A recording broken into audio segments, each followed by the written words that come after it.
Welcome to Let Me Fix This. Enjoy the video. In this video, I will explain how to study last minute for chemistry.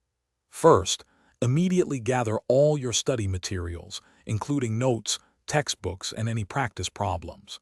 Next, quickly scan your syllabus or review sheet to identify the most crucial topics and concepts. Do not try to reread every chapter.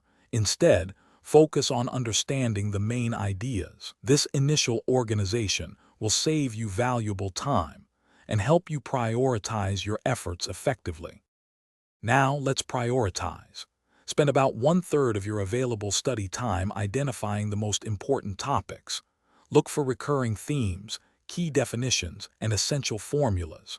For instance, focus on stoichiometry, acid-base reactions, or organic functional groups if they are major units.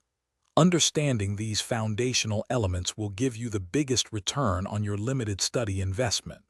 Don't get bogged down in minor details.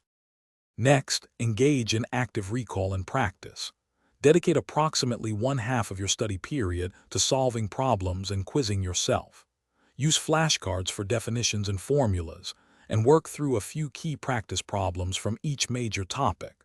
Try to explain concepts out loud as if teaching someone else. This active engagement is far more effective than passively rereading notes, helping you identify knowledge gaps quickly.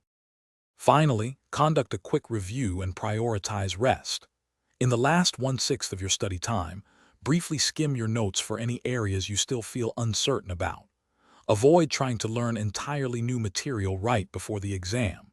Most importantly, ensure you get a good night's sleep, ideally 7 to 8 hours.